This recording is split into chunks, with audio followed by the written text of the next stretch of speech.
We've all heard the term emotional intelligence, but if someone asked you to explain it, could you? Some people think emotional intelligence is just about emotions or even feelings. The truth is, emotional intelligence is much more than that. So what is emotional intelligence? Let's talk about it.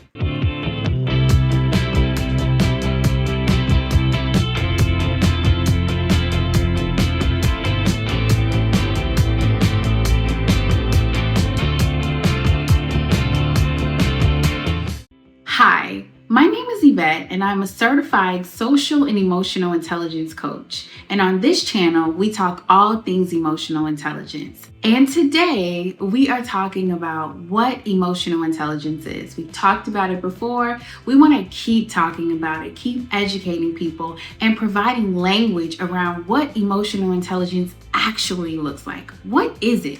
So I want to start with a simple definition. Emotional intelligence is one's ability to be aware of their own emotions and the emotions of others, and to use that information to manage themselves and their relationships. Simple, right? Except it's not. Emotional intelligence influences everything that happens in our life. It influences how we think, how we communicate, how we make decisions, handle conflict, connect with other people around us.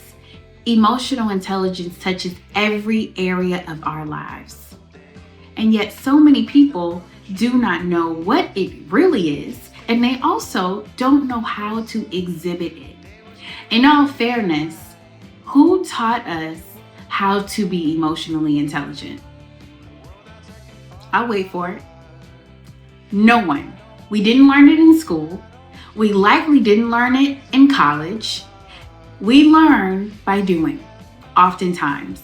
And that's okay, because emotional intelligence is not something that you are born with. It is something that is built. It is something that is developed over time.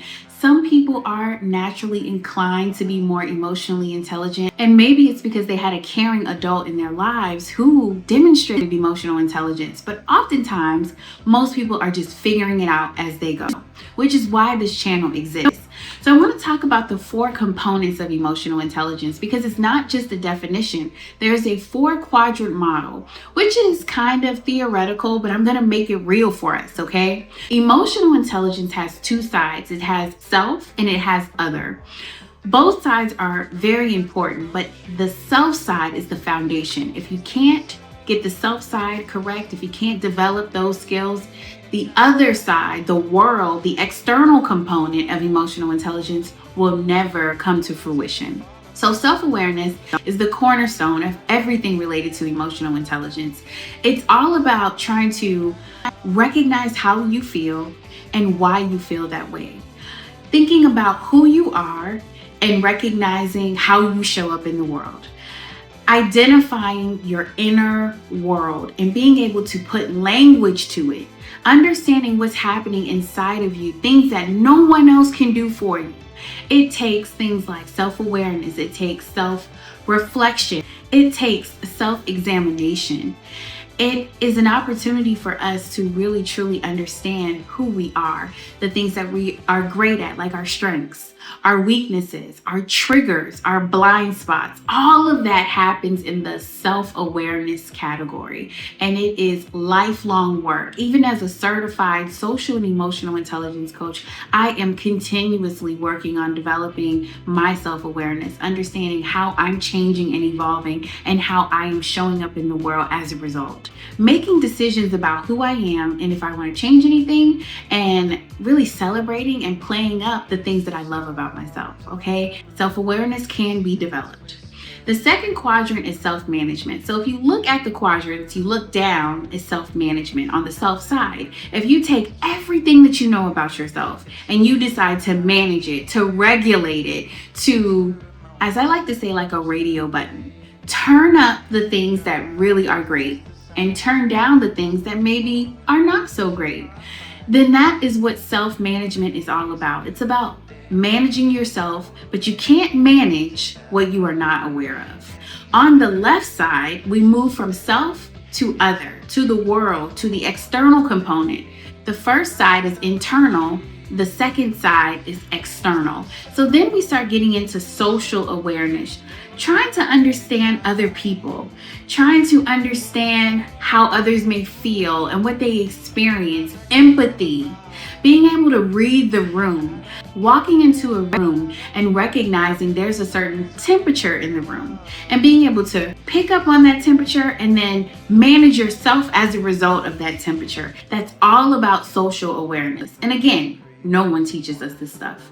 The final quadrant, my favorite, is relationship management. And it is all about having the skills to foster, enrich, nurture healthy relationships. Not just relationships, but healthy relationships. How do you do that? Through building trust, through apologizing, repairing, communicating, even when it's hard.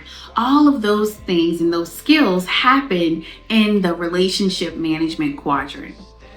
Emotional intelligence touches every part of our lives, impacts every part of our lives. It affects our relationships, our parenting, careers, friendships. Every relationship that we have, especially the relationship that we have with ourselves. Everything we do involves people, and thus emotional intelligence can help us to engage with people in ways that are fruitful. On this channel, we always offer a challenge. So in the next 3 days, I'd love to invite you to self-reflect, one of the greatest gifts you can give yourself. I talk through the 4 quadrants at a high level. Which one of them do you think that you could develop your skills in just a bit more? Let us know in the comments or keep it to yourself, but I would love for you to take a second and reflect on that.